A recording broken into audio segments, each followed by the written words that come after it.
Tengan todos muy buenos días, sean bienvenidos a nuestro primer desayuno del mes del presente año denominado Perspectivas Económicas 2022. Como primer punto me gustaría agradecer en mi calidad de directora ejecutiva de AmCham mi más sincero agradecimiento a nuestros patrocinadores, quienes generosamente nos han apoyado para que este evento sea todo un éxito. Gracias a Banco Promérica, Edexa, Digicel, Tropigas, Diana, OneLink, Inquia, Arias, Fortinet, Agencia de Viajes Escamilla, PriceSmart, Crecer, Telefónica Movistar, Roche, Aeroman, Banco GIT, Tigo, Banco Cuscatlán, AFP Confía, Walmart del Sur, Grant Thornton, Foodtech, Escuela Americana, Latin Top Jobs, Servicios de Personal, KPMG, García y Bodán, OPP Fiom, AES, Lexincorp, Blackhawk, Office Gurus, EY, PwC, Ubiquity, Claro, Citi, Torres, Mayora y Mayora, La Constancia, Seaboard Marine, BDS, Localiza, Benjamín Valdés, BLP, Western Union, Evergreen Packing, Pile, Sigma Alimentos, Unicomer. Gracias por su apoyo. Esta mañana tengo el honor de aperturar este gran evento, cuyo propósito principal es contribuir al intercambio de ideas respecto a las expectativas que existen sobre el rumbo del país en materia económica, sin perder de vista las referencias proporcionadas por el entorno económico regional e internacional. Asimismo, este encuentro nos sirve para analizar y discutir las diversas situaciones que rodean la facilitación del comercio en nuestro país, así como las diversas formas de abordarlas para contribuir a sus soluciones. Las intervenciones de este día contribuirán sin duda a profundizar el conocimiento de los temas propuestos, mejorando la comprensión de nuestra realidad económica y social, y en este sentido ampliando la perspectiva de las oportunidades y retos del futuro inmediato para las empresas. Muy previsiblemente aguardan a nuestra sociedad. Mi reconocimiento por ello a los conferencistas con espíritu de total colaboración que nos brindan y sus conocimientos. Esta mañana, don Oscar Hazawi, economista y fundador de Pacific Rating, dará su primera conferencia, seguido por el licenciado Luis Membreño, economista, empresario y fundador de Luis Membreño Consulting. Dejo con ustedes al doctor Oscar Hazawi. Muchas gracias.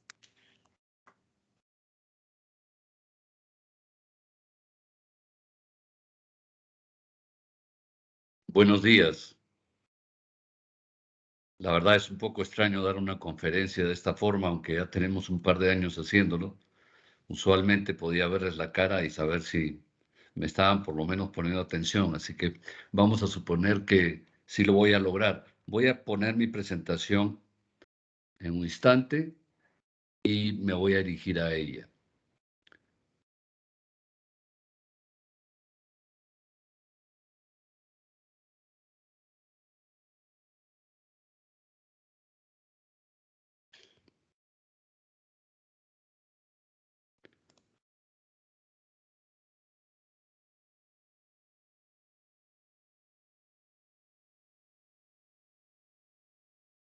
Bueno, podemos ver la presentación. Perfecto, muchas gracias.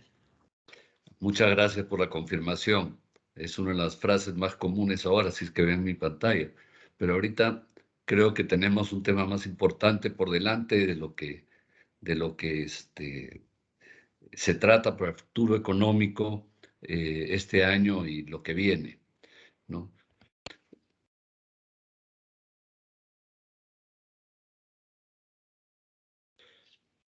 La presentación va a tener, como de costumbre, 5 partes.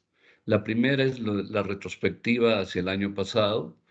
Luego nos vamos a enfocar en la economía, un poco en la pandemia. Vamos a tratar separadamente el tema de la inflación global, que es un tema material hoy en día. Y luego vamos a definir una agenda para este año y el futuro, y luego unas conclusiones. De modo que podamos salir con algo claro de lo que podría ocurrir en el futuro. Básicamente, haciendo un resumen de lo pasado, se puede decir que el crecimiento global se ha recuperado, pero que no alcanzó en muchos casos el nivel prepandemia. Son pocos los países que han recuperado el nivel. Es probable que lo hagan durante el año, pero eso quiere decir que se ha perdido crecimiento por 2 años o más. A eso se suma que algunos países, creo que lo menciono más adelante, se han hecho de mayores problemas. Y a eso voy a llegar en un momento, ¿no?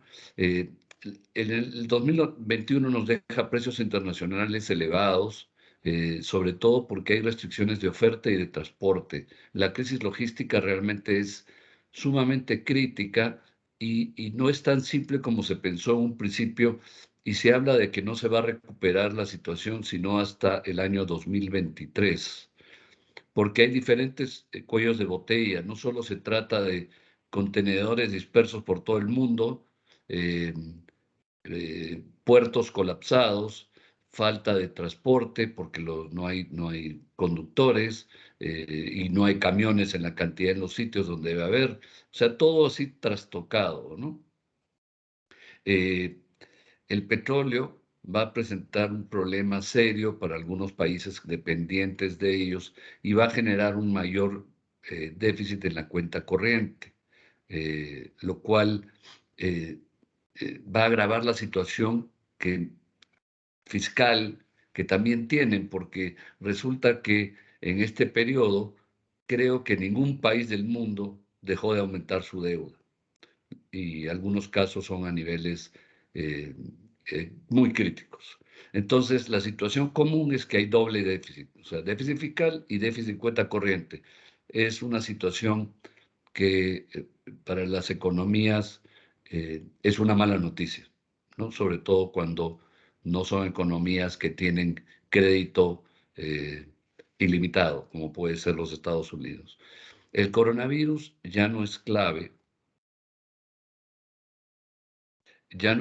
en presiones inflacionarias. O sea, lo que son las secuelas es lo que queda, pero el coronavirus en sí ya no. Sí, ya, sí. Una pregunta, me aparece un cuadrito a cada rato con los ingresantes. ¿Hay una manera de que no me aparezca? Bueno, pero la disrupción que ha creado el coronavirus persiste y persistirá en menor plazo, porque hay una serie de mercados que se han disturbado, o sea, el mercado laboral. Probablemente muchos de ustedes han ido a los Estados Unidos y llega al nivel de que por entrar a llenar la solicitud de empleo le dan $50 a la gente.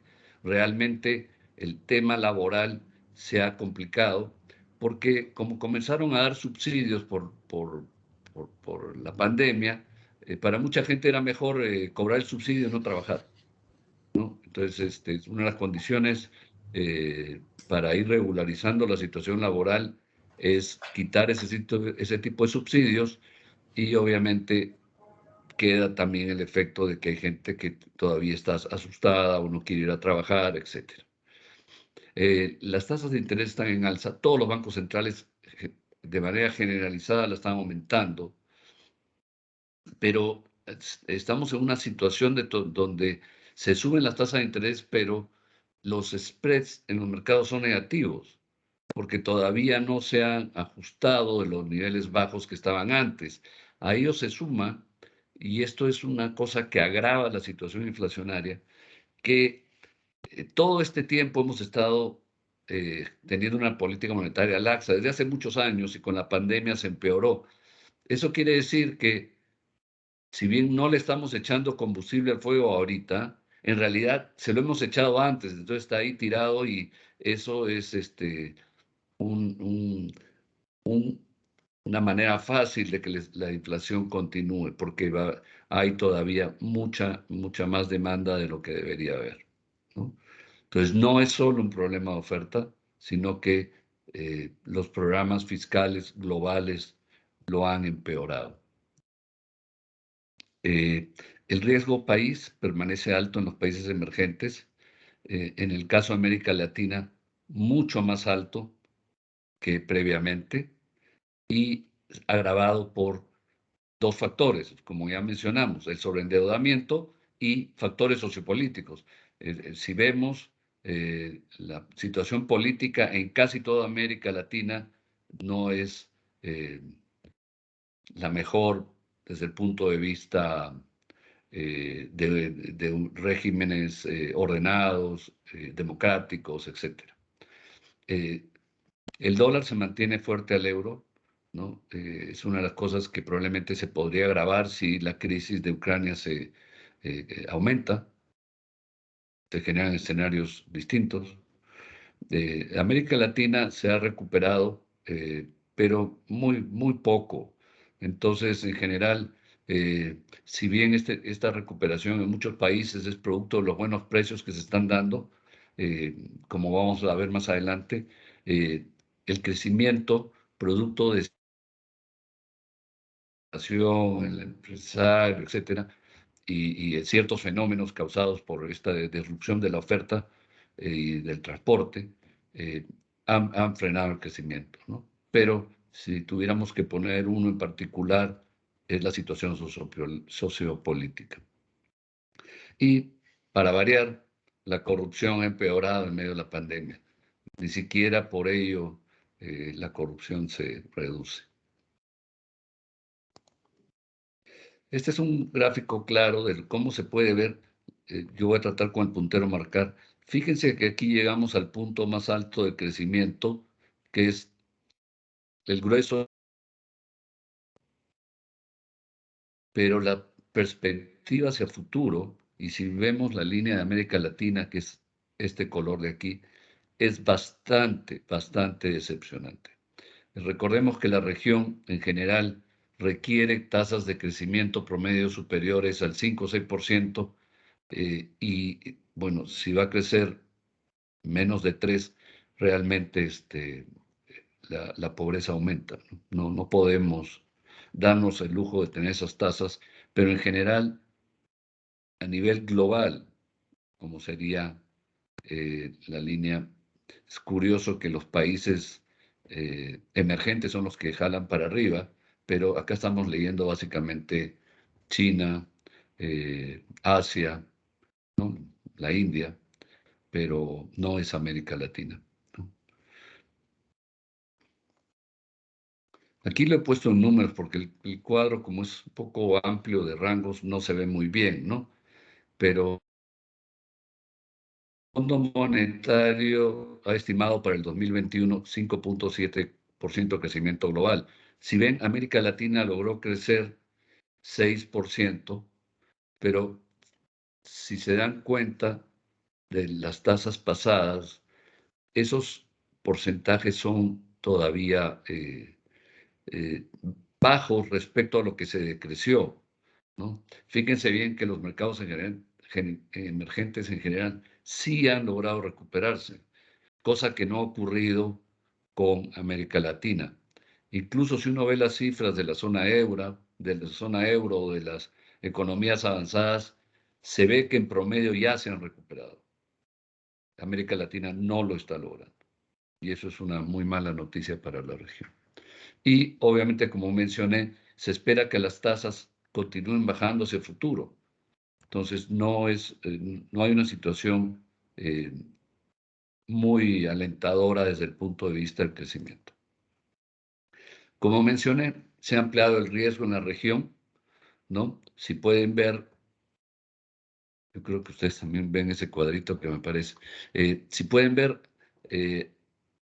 estábamos más o menos pegados al ENVIC de los países emergentes en general, pero a partir del 2009 se comenzó a separar y eso se ha mantenido en el tiempo. Ahora, si uno ve a nivel de los países que menos riesgo tienen en la región, digo porque hay algunos que no se podrían ni presentar, ¿no? Como el caso de Venezuela, pero por eso prefiero poner los que son de menos riesgo para que vean cómo esos de menos riesgo en realidad han aumentado su riesgo, ¿no? ¿Y eso por qué? por temas políticos y por mayor endeudamiento. Y aquí todavía no se está reflejando las cosas que podrían eventualmente pasar en países como Chile, Perú, pero sí se ve en el caso de Colombia este gran aumento del riesgo. Pasar de los 100 y pico puntos a más de 300 es significativo. Y se puede ver claramente en que todo este tiempo el dólar se ha apreciado y se mantiene apreciado. Y es muy probable que si la situación en Ucrania se complique, eso se aprecie más, ¿no? Es muy probable. Eh, eh, Dar unas ideas sobre el tema de Ucrania, pero ahorita vamos a hablar de lo que está pasando con los commodities. Si se dan cuenta, el petróleo desde hace ya un buen rato tenía precios bajos. Si ven, he tratado de marcar entre el 2015 y el 2020 precios de 20, no llegaban a 60.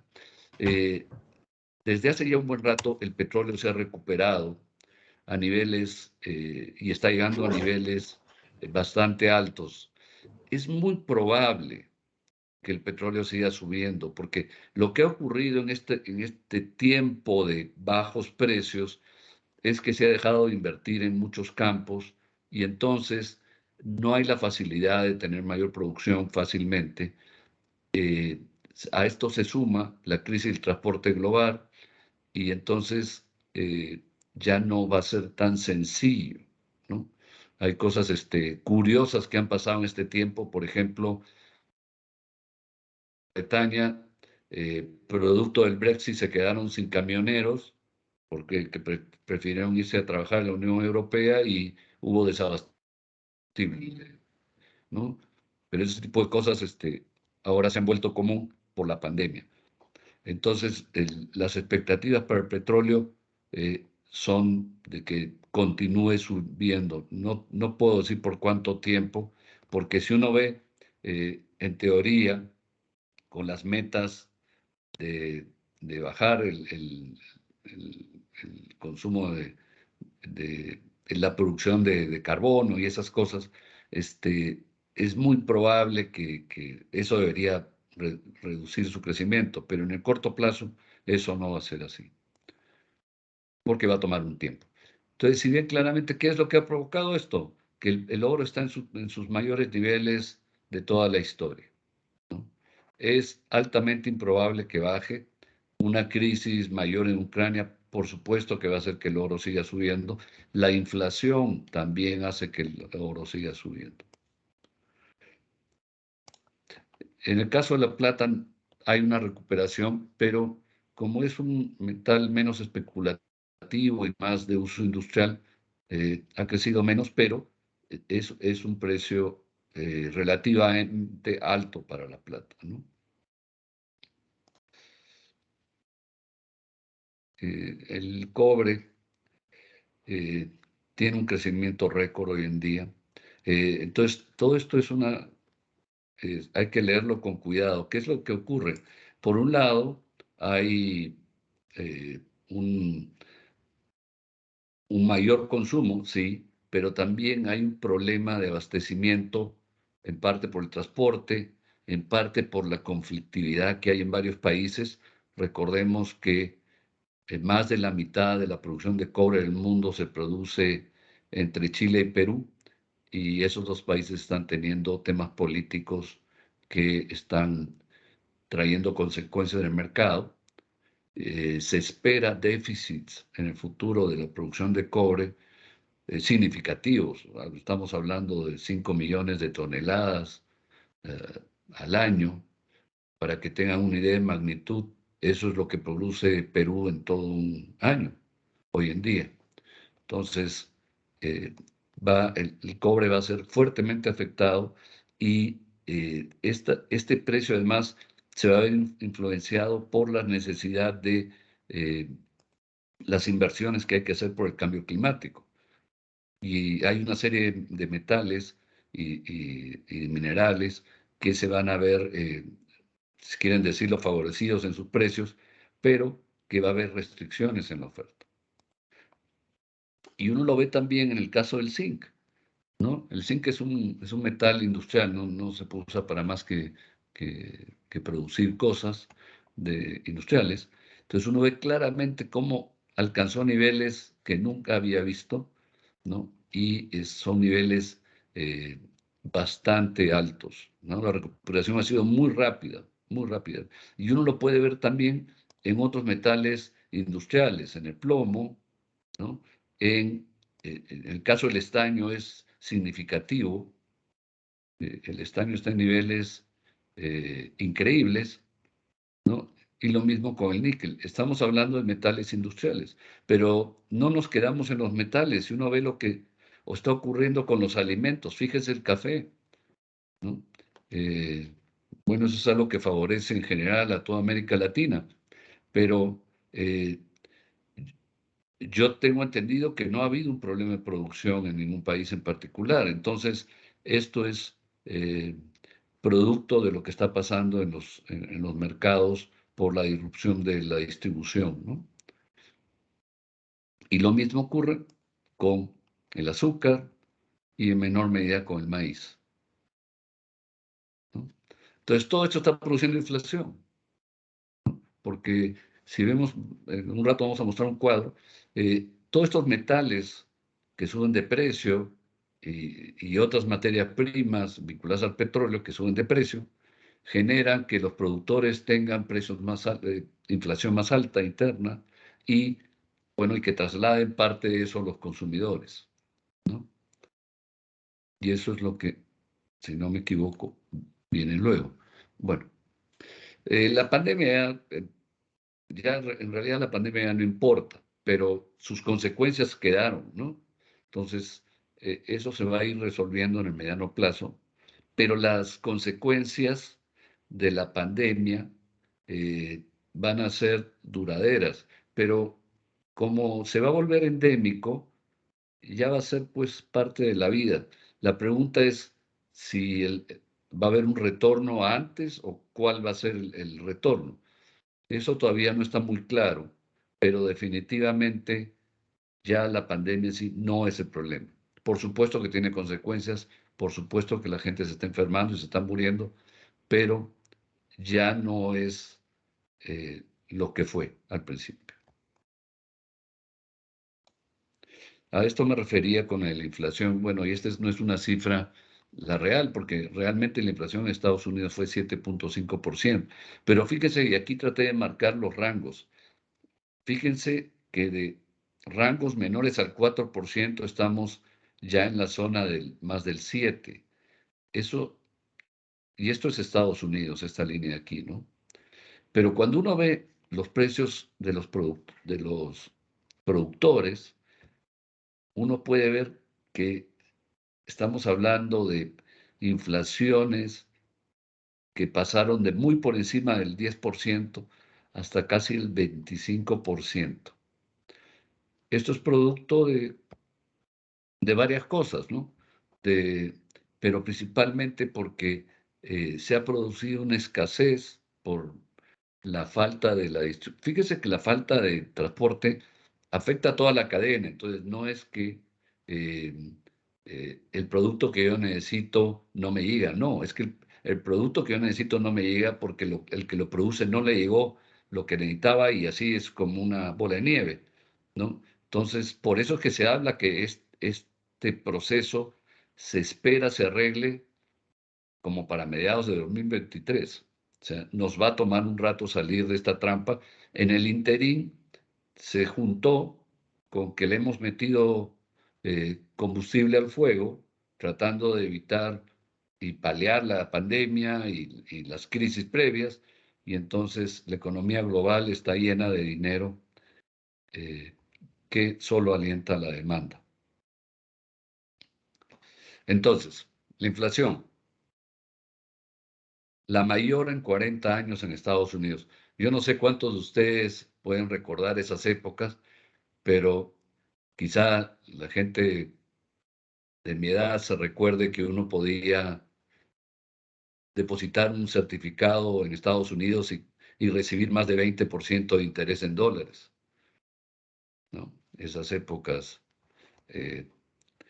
Todavía no, la tasa de interés no ha reaccionado, pero debería estar haciendo. O sea, lo que está reaccionando en este momento son los bancos centrales, pero como hay un retraso todavía, eso ha generado ese spread negativo. Entonces, la tasa de interés todavía es baja para los inversionistas, los consumidores, pero 7.5% en Estados Unidos es una tasa no vista en 40 años. Pero la Reserva General está en medio de una trampa, pues, ¿no? Porque la inflación es de costos. En teoría, si fuera solo costos, habría que ver que el origen de eso se arregle. Pero con la ¿no? Los incentivos a la demanda continúan.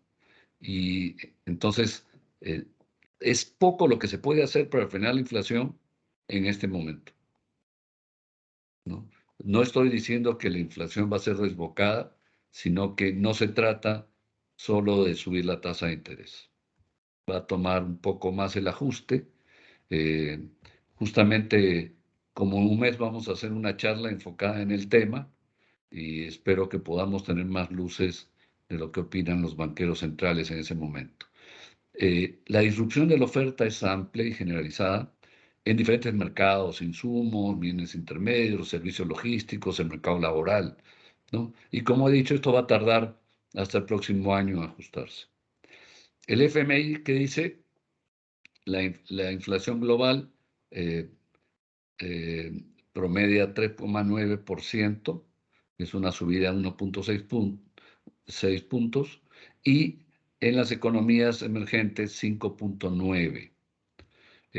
Obviamente hay casos muy distintos del promedio, pero son promedios altos respecto a lo que era anteriormente, ¿no? Y a nivel de países individuales, pues la cosa es muy diferente, porque acá entran a tallar varias cosas, ¿no? Y como hemos estado hablando, los déficits dobles, tanto fiscal como en cuenta corriente, precio de combustible alto, inestabilidad política. Entonces, no queda claro cómo va a ir ocurriendo en cada caso, ¿no? Y cuidado que la reacción ante situaciones políticas no necesariamente son de inflación. Aquí se están mezclando los factores externos con los internos, pero sí es obvio que hay algunos países que tienen situación fiscal muy compleja, casos como el de Argentina, varios países de Centroamérica, ¿no? Otros tienen mejores cuentas, pero su nueva clase política se está encargando de malograr las buenas cifras, ¿no? Casos como el de Chile y Perú, por ejemplo, ¿no? ¿Qué es lo que vemos como agenda? Bueno, el tema Ucrania es importante. No podemos... las consecuencias pueden ser globales desde el punto de vista económico, político, pero también mucho oportunismo. O sea, si los Estados Unidos y Europa y qué sé yo están distraídos en este conflicto, pues que no les sorprenda que los oportunistas, como puede ser un Corea del Norte, un Irán, etcétera, pues aprovechen la oportunidad y hagan cosas inesperadas, ¿no? Entonces, todo es posible en un escenario así. Ahora, podría ser que simplemente Putin esté jugando un juego de negociación, pero la verdad, tener la cantidad de tropas que tiene ahí y con las armas, no solamente armas desde el punto físico, sino la capacidad que tiene para hacer guerra tecnológica, etcétera, estamos en una situación muy delicada y creo que personalmente pienso que Estados Unidos y Europa han subestimado a Rusia y no la han escuchado debidamente, ¿no? Bueno, como dije, el coronavirus se convierte en endémico. Es más, este Omicron parece ser ya una cepa poco menos dañina, pero muy contagiosa, ¿no? Tengo entendido que más gente se muere hoy en día de otras enfermedades a la gripe, ¿no? Eh, bueno, lo siguiente es la inversión sustancial que se ha comprometido en cambio climático por varias décadas, ¿no? Eh, ¿Qué significa eso en la práctica? Si nosotros vamos a comenzar a reemplazar productos que antes consumían ciertas cosas, ahora van a consumir otras cosas, porque ya no se va a hacer un motor, se va a hacer una batería eléctrica que tiene ciertos insumos. La cantidad de cobre que hay en un carro eléctrico es sustancialmente mayor. La cantidad de otros metales que no se usaban, todo eso tiene que ajustarse y las empresas mineras no pueden hacer un proyecto pues en 5 minutos, ¿no? Si a una fábrica común y corriente hacer una ampliación le toma por lo menos un par de años, abrir una mina puede tomar tranquilamente entre 7 y 10 años. Ahora, estuve conversando con una gente vinculada al sector textil y me decían, no hay maquinaria, no hay maquinaria en el mundo. Estamos agarrando cualquier fierro viejo y armándolo para poder atender las necesidades del mercado, ¿no? Entonces, esa es otra situación cuando decimos que hay una irrupción de la oferta, se refiere pues a muchísimos sectores, no solamente al consumo, ¿no? Esta presión en el principio va a alimentar la inflación, porque si nos hemos comprometido a producir, a dejar de usar, no sé, carbón o búnker, y vamos a usar otra cosa, va a presionar a otros productos. Y eso va a generar inflación en el mediano plazo. Y por supuesto, es posible que haya algunos productos que no puedan atender la oferta y los precios se sigan elevando, ¿no? Puede ser que eso provoque que se aceleren algunos proyectos mineros, pero no tenemos idea de lo que puede pasar en países donde la conflictividad política ha aumentado, ¿no? Especialmente en América Latina, ¿no? Bueno, el escenario de precios internacionales es expansivo y se pronostica los déficits que mencionaba hace un rato. Y eso incluye combustibles, porque eh, se ha dejado de invertir en todo ese periodo que mencioné. Las tasas de inflación, las tasas de interés van a tener que subir en función de la inflación. Como mencioné, la situación del euro con el dólar va a seguir estable dependiendo de lo que ocurra con Ucrania y la recuperación de América Latina es insuficiente y menor a la actual todavía. Para terminar, las conclusiones que puedo dejarles. El 22 va a ser un mejor año que el 21, con inflación alta y aún con dificultades logísticas. El coronavirus ya no afectará a la economía global. Los precios internacionales serán un motor para los países productores de materias primas. Lo que va a ocurrir en el caso de los países, por ejemplo, que tienen materias primas, pero temas políticos, sociopolíticos, que no van a lograr el potencial. Si debían crecer, no sé, 6%, van a crecer 3 o 2. Esa es la consecuencia del desorden sociopolítico. Las tasas de interés van a seguir subiendo.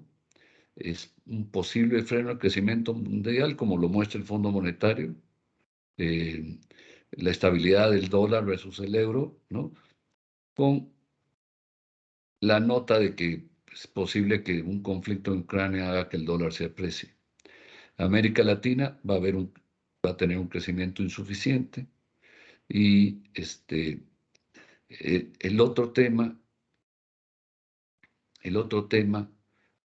a tomar nota es que no sabemos los escenarios que pueden ocurrir con Ucrania.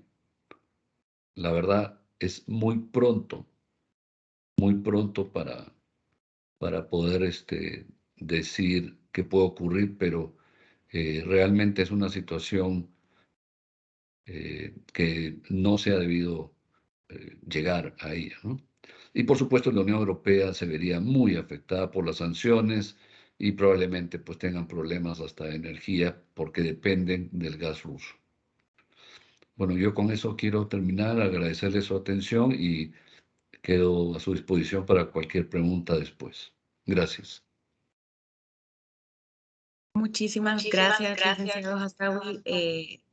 Recordarles a la audiencia que tenemos el chat disponible para realizar preguntas o comentarios en referencia a la ponencia que se está realizando en estos momentos y les solicitamos, por favor, si tienen una consulta específica, alguno de los dos, especificar a quién va dirigida. Y en estos momentos daremos inicio a la ponencia del licenciado Luis Membreño. Adelante, licenciado. Gracias, buenos días. No sé si podría proyectar, creo que hay que bajar la otra presentación, ¿verdad? Ahorita, solo un segundito. Gracias.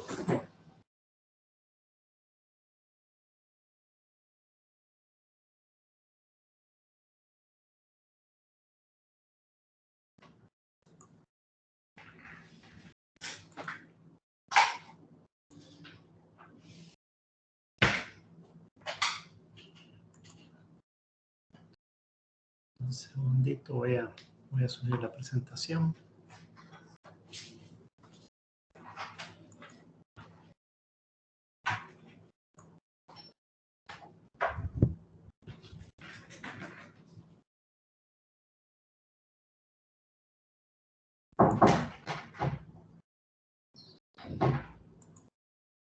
Perdón, ahí con el atraso.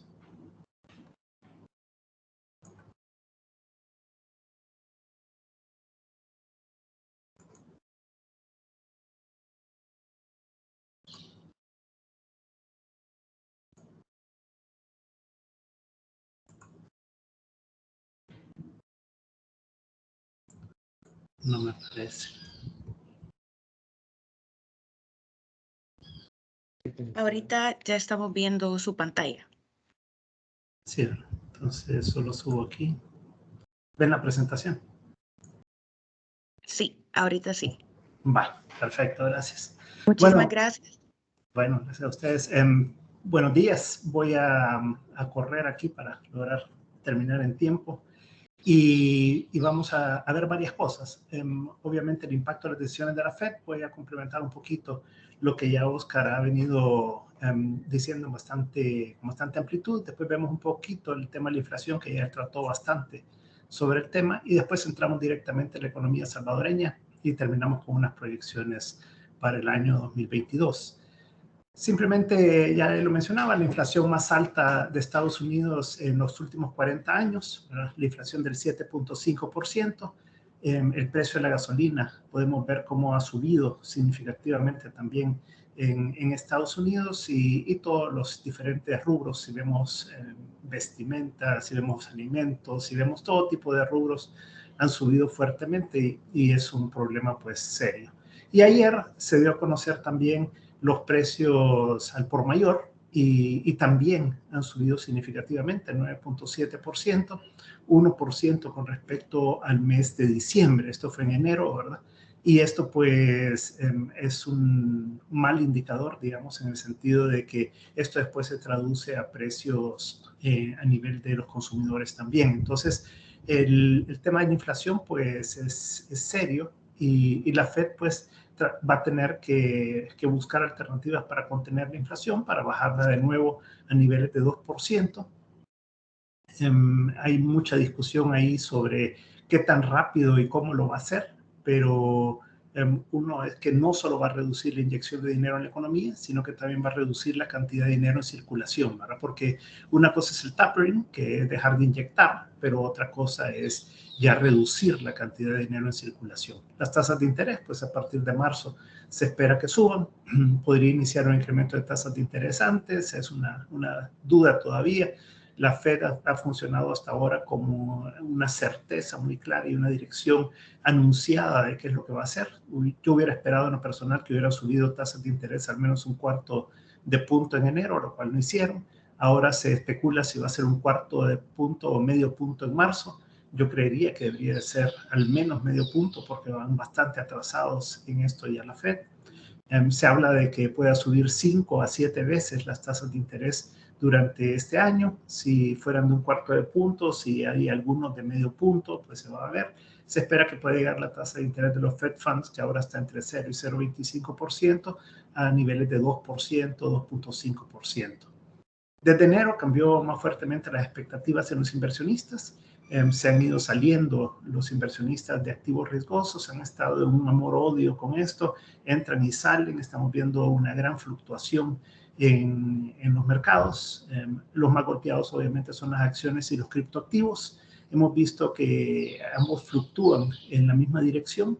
Y por lo tanto, pues ya no se considera, digamos, que los criptoactivos son un sustituto del oro, que son antiinflacionarios, sino que van directamente con el ciclo económico. Ahora hemos visto cómo ha subido el Bitcoin en particular, por ejemplo, antes de noviembre del año pasado, y cómo de ahí en adelante ha caído y ha seguido el mismo ritmo de las acciones. Hay incertidumbre sobre las acciones inmediatas de la Fed y eso tiene a los mercados en una gran montaña rusa. Hay un tema de que en la mañana uno ve una situación que están cayendo las acciones, en las últimas 2 horas se recupera y termina en positivo, hay el inversa, o sea, hay una serie de movimientos muy raros que no se veían antes, que es producto obviamente de toda esta incertidumbre. También está influyendo el posible conflicto entre Rusia y Ucrania, y yo le agregaría también que hay una expectativa de qué puede pasar entre China y Taiwán también. China está acercándose bastante a Rusia, está observando muy de cerca al mundo de qué hace Estados Unidos, qué hace Europa con respecto a Rusia y Ucrania, y pues ha estado provocando bastante sobre la situación, sobre un posible conflicto en Taiwán y tratar de recuperar el control político de Taiwán después de ya más de medio siglo, casi 80 años, ¿verdad?, de ese conflicto que lo separó. La pregunta es si habrá un soft landing o si la Fed puede llevar la economía a una recesión entre 2022 y 2023. Hasta el momento la Fed ha dicho que va a poder hacer un soft landing, se está reeligiendo el señor Powell ha ido al Congreso, al Senado, ha hecho sus declaraciones al respecto. Cada vez queda más en duda el hecho de que pueda hacer un soft landing. La Fed va detrás de la curva, definitivamente, que debería haber actuado más temprano que lo que está actuando. Esto pues ha exacerbado toda la inflación. El problema de la inflación ya no es solo de costos, no solo es de problemas de la cadena de producción, sino que ya es un tema que se está enraizando en cuanto a los salarios. Ahora, cuando esto ya pasa a ser un tema salarial y estamos viendo los incrementos de salarios tan fuertes en Estados Unidos, todo eso lo que hace es que enraiza la inflación y por lo tanto se vuelve mucho más difícil de poderla reducir, y eso pues va a generar una serie de problemas, y entonces tendría que actuar más fuertemente la Fed. Si la Fed actúa más fuertemente puede haber una recesión. Sabemos que el crecimiento de Estados Unidos y de la gran mayoría de países del mundo este año pues va a ser mucho más bajo que lo que fue el año pasado, ¿verdad? Lo vemos también en países de Centroamérica, lo vemos en El Salvador, ¿verdad? De 10% a 3%, por ejemplo, en El Salvador. En Estados Unidos de tasas del 6%, probablemente algo entre el 2 y el 3%. Entonces, sí estamos viendo ya una reducción de las tasas de crecimiento, lo vamos a ver en un momento, pero la preocupación es que esto pueda conducir a una recesión en Estados Unidos. Esta semana se ha estado hablando más fuertemente de esto, no es para mañana, pero sí es una tendencia, digamos, que podría ir ocurriendo. Algunos dicen a finales del 2022, otros dicen en 2023, pero es un tema que se comienza a conversar, ¿verdad?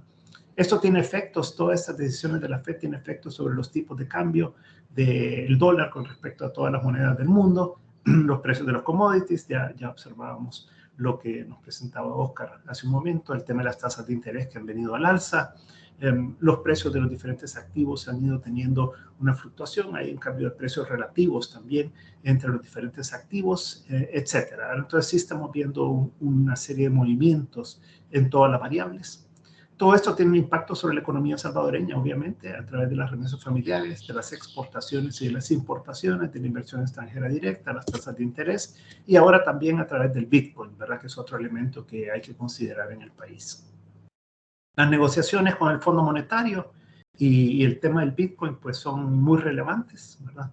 Sabemos que esta negociación comenzó en el 2020, en abril del 2020, cuando el gobierno necesitaba dinero, que el fondo le desembolsó en mayo de ese año 389 millones de dólares. Entonces el gobierno dijo que tenía intención de negociar un acuerdo con el fondo. En enero del 2021 el fondo anunció que había comenzado una negociación, luego vino la misión en abril, se esperaba que ya para junio se hubiera terminado el proceso y se hubiera firmado un acuerdo con el Fondo Monetario. Entre junio y septiembre se estancó toda la negociación por el tema del Bitcoin principalmente, pero además porque entró toda la nueva Asamblea Legislativa y la nueva Asamblea Legislativa pues ha afectado totalmente la institucionalidad democrática del país con todas las acciones que ha venido desarrollando. Todo eso paró básicamente la negociación, se reactivó durante las reuniones del Fondo Monetario y del Banco Mundial en octubre. El gobierno dijo a finales de octubre que el 15 de noviembre iba a firmar un acuerdo con el Fondo Monetario, lo cual no se dio.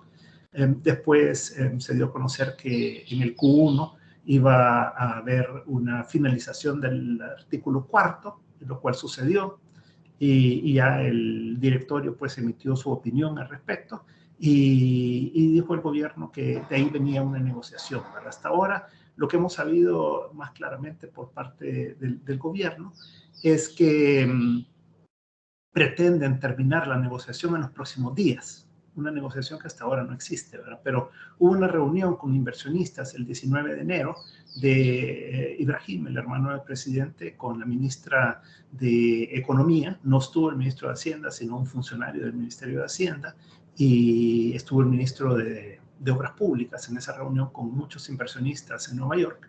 Y lo que dijo es que el 24 se iba a pasar el artículo 4 a revisión del directorio, lo cual ocurrió, y el directorio emitió su comunicado, y después, a finales de esa semana, ya se publicó el artículo 4 completo.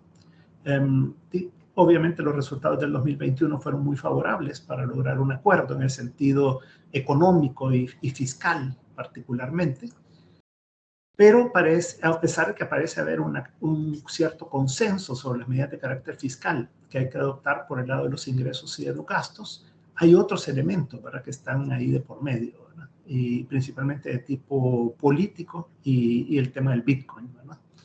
Esperan estar firmando, dijo el gobierno en esos días, que en un mes o menos, o sea, eso quería decir que ahora en febrero, máximo en marzo, digamos, estaría firmando el acuerdo. Dijeron también que el Bitcoin no era un problema y lo siguen diciendo hasta este día, ¿verdad?, que no va a derogar la ley del Bitcoin el presidente Bukele, que no van a cambiar nada de esa ley, que no le van a quitar el hecho de que sea obligatorio, o sea, el artículo 7, que no van a dejar de cambiar de que no sea de curso legal en el país. Indicaron ahí que no tenían plan B, que la única opción que tienen para financiarse en el 2022 es un acuerdo con el fondo, que los bonos en Bitcoin son una alternativa al financiamiento del FMI, y que no son, perdón, una alternativa al financiamiento del FMI y de los organismos multilaterales. Recordemos que es $1 billón que no se va a ocupar para financiar al gobierno, que no va a poder cubrir el déficit fiscal de alguna manera. Ahora ya el ministro de Hacienda está diciendo que va a ser 1.5 billones de dólares, o sea, 1.500 millones de dólares, ya no van a ser solo 1.000. Lo cual pues también es dudoso, ¿verdad? Van a pasar leyes para reformar la ley de responsabilidad fiscal y subir la recaudación de impuestos. Allí han expresado varios impuestos que van a subir, otros impuestos que van a crear, y eso pues está en la presentación que hicieron ese día los inversionistas, y ya lo venían haciendo desde el año pasado. La opción para el bono, para refinanciar el bono del 2023, es refinanciarlo a partir del Q3 en los mercados internacionales, lo cual implicaría que el riesgo país tendría que haber bajado ya para mediados de este año, según la expectativa del gobierno. Hay otras fuentes de financiamiento que expresan que tendrían, como el FOVIAL, ¿verdad?, para hacer inversiones. Recordemos que han dicho que van a hacer una titularización de $1.000 millones del FOVIAL y 600 millones de ANDA. Nadie entiende de dónde pueden venir esos compradores para esas titularizaciones, pero ellos dicen que de ahí pueden conseguir recursos, que van a continuar con la reforma de pensiones y no descartan la nacionalización para reducir el costo e incrementar las pensiones, lo cual es contradictorio. O sea, si se incrementa las pensiones, pues no se reduce el costo, ¿verdad? Pero ellos lo expresan así. El FMI obviamente les ha dicho que tengan cuidado y que hay que estudiarlo bien. Está expresado también en el informe del artículo 4, ¿verdad? El mercado ya no les cree, es muy difícil.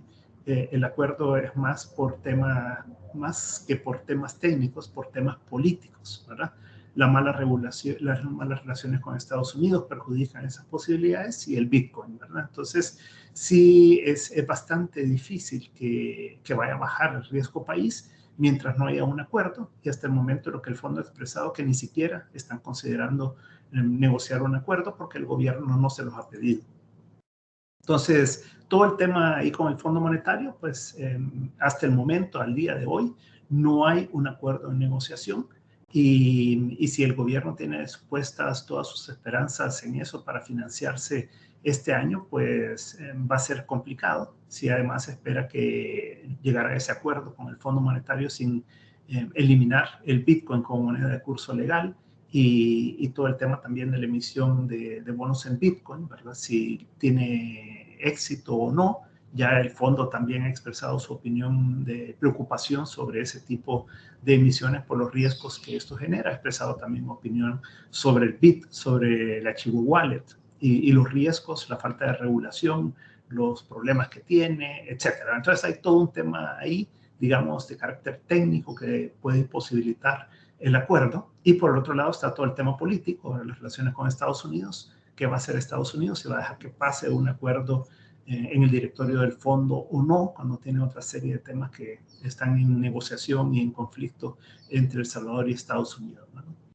Ahora, el Bitcoin, todos conocemos la historia, sabemos que se aprobó el 5 de junio, que entró en efecto, perdón, que se anunció el 5 de junio, se pasó la ley el 9 de junio, entró en efecto el 7 de septiembre, entre septiembre y octubre muchos problemas del archivo wallet, entre octubre y noviembre 15 que esperaban que hubiera un acuerdo, pues se suspendió todo y desde entonces está suspendido bastante todo el tema del Bitcoin, se habla muy poco sobre esto y obviamente pues esto ha llevado a problemas serios, ¿verdad?, del país. El Bitcoin ha estado en una situación muy complicada, vimos la subida en noviembre, la gran bajada que ha tenido y que se compara mucho a lo que pasó en el 2018. Hay quienes dicen que puede ser un invierno como el que hubo en el 2018, que durante un año se quedó en niveles mucho más bajos de los que había llegado antes, había caído 84%, ahora ha caído en ciertos momentos 47%, ¿verdad? Al día de hoy lo que vemos es esta caída, que de noviembre para acá había llegado a niveles de 33.000, más o menos, 34.000. Después subió a 44.000, hoy estaba más o menos a 43.600 hace un par de horas. Entonces, lo que vemos pues es una tendencia a quedarse bastante en este nivel.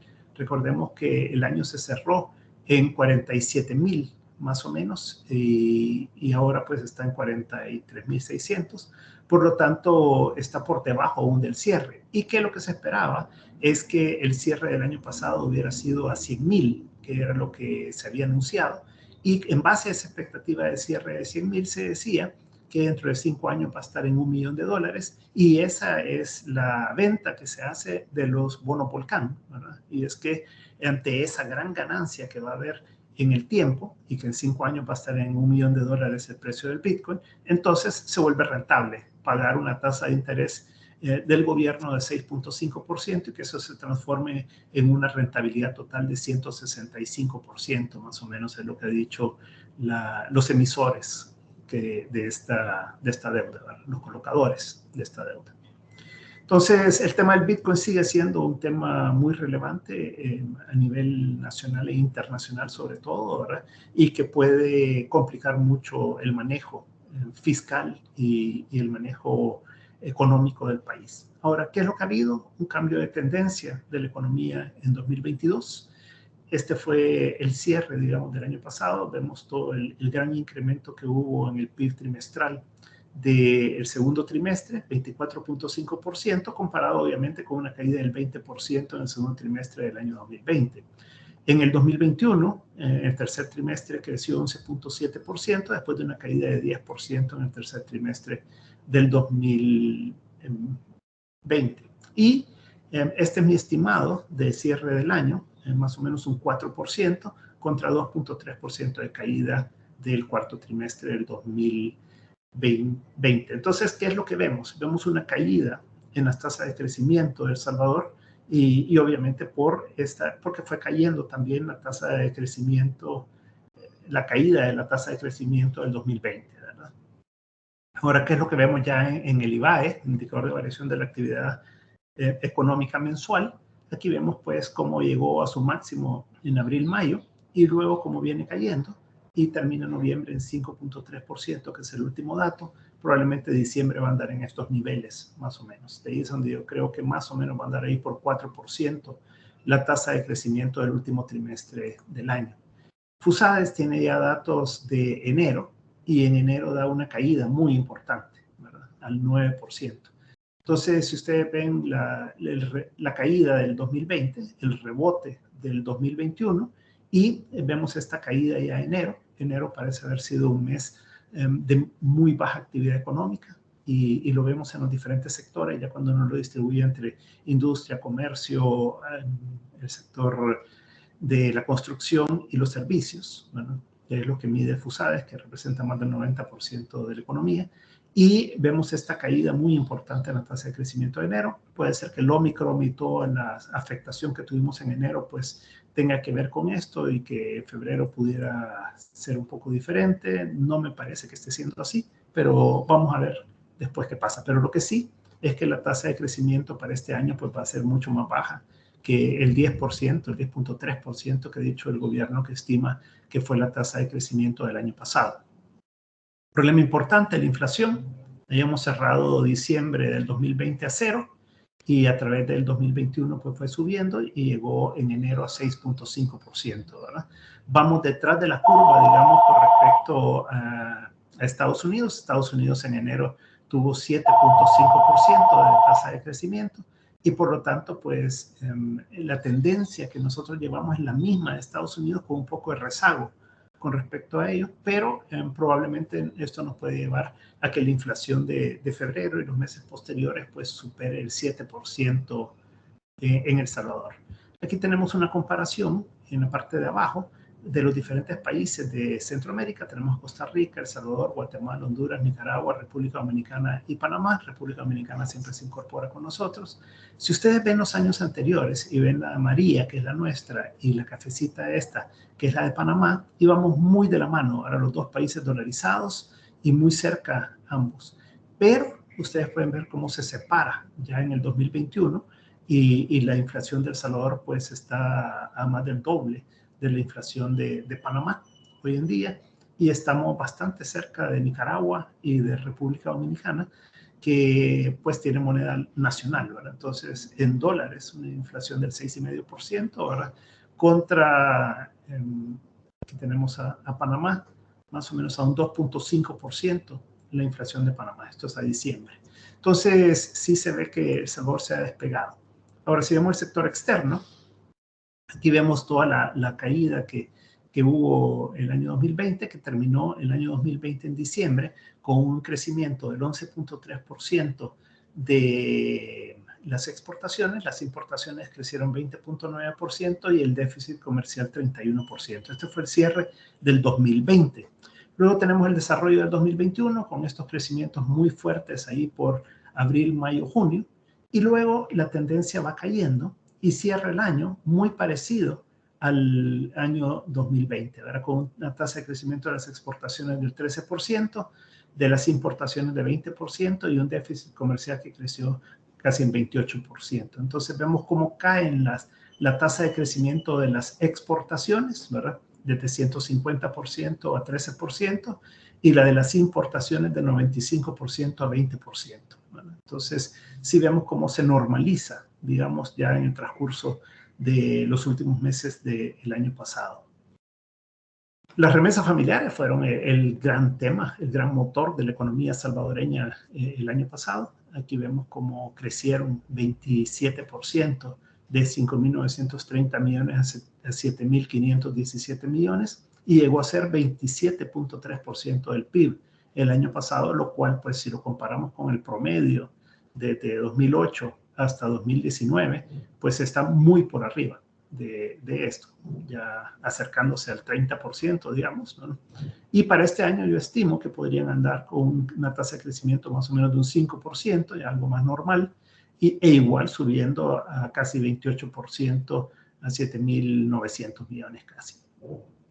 Ahora, ¿cuáles son las opciones financieras del gobierno? Porque aquí el tema fundamental es cómo se va a financiar el gobierno en 2022, 2023, enero, para comenzar con el pago del bono del 2023, ¿verdad? Este es el cierre de las finanzas públicas. Aquí tenemos los ingresos, crecieron fuertemente, los ingresos tributarios, de 4.500 millones que había sido el total de ingresos tributarios de diciembre a diciembre del 2020, o sea, todo el 2020, y todo el 2021 subieron a 5.773. Estos más de 1.200 millones de dólares, un crecimiento récord. La tasa de crecimiento fue del 26.9%.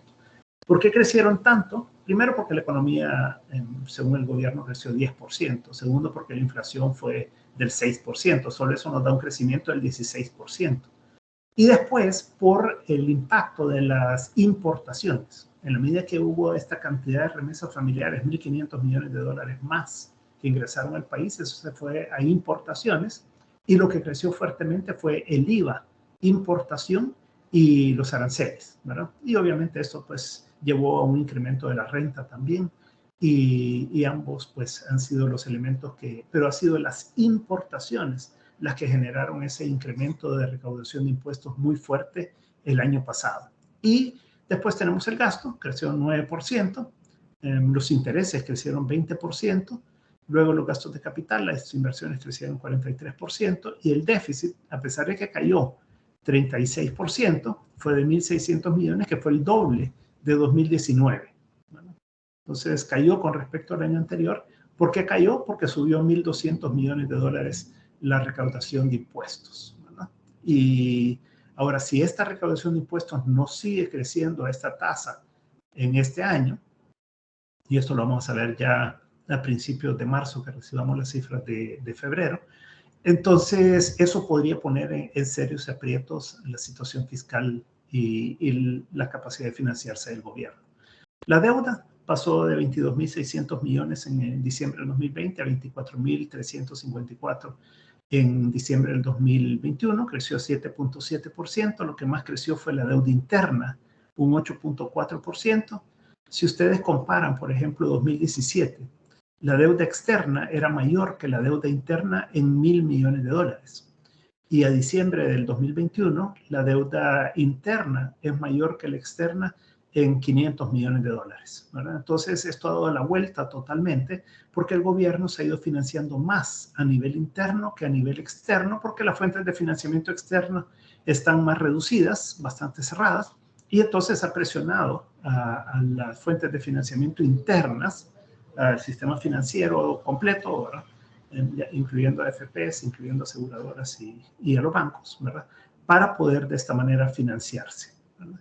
Lo que vemos aquí en la deuda interna es cómo ha venido creciendo, y el año pasado pues cerró a un nivel récord las emisiones de LETES y CETES en particular. Al mes de enero, aquí tenemos las emisiones, hay 1.305 millones de dólares en CETES vigentes y 1.253 millones en LETES. Y el monto autorizado para emisión de LETES es de 1.987 millones, y los CETES y LETES totalizan 2.558 millones de dólares a enero de este año. Esto porque cayó 71 millones de dólares en enero porque no le refinanciaron todos los letes que necesitaba refinanciar en enero el gobierno. Aquí tenemos los refinanciamientos. Necesitaba 351 millones de dólares más o menos, 350 millones de dólares más o menos, y lo que obtuvo fue 71 millones de dólares menos en enero. En febrero necesita refinanciar 171 millones, que todavía no los ha refinanciado. En marzo, 329 millones, y el problema serio comienza a partir de julio. Desde julio hasta enero del próximo año es un nivel impresionante de refinanciamiento que necesita el gobierno. Esto es de letes en celeste y rojo los CETES. Lo vemos aquí agosto, septiembre, octubre, y luego los 800 millones adicionales a los 200 millones de letes y CETES de enero. O sea que aquí necesita refinanciar 1.000 millones. Y aquí entre estos 3 meses serían 8, 10, 11, 12, un poco más de 1.200 millones de dólares entre 1.300 millones de dólares entre agosto y octubre de este año 2022. O sea que estos son los problemas serios que tiene el gobierno solo para refinanciar lo que ya debe, adicionalmente a lo que necesita para financiar este año.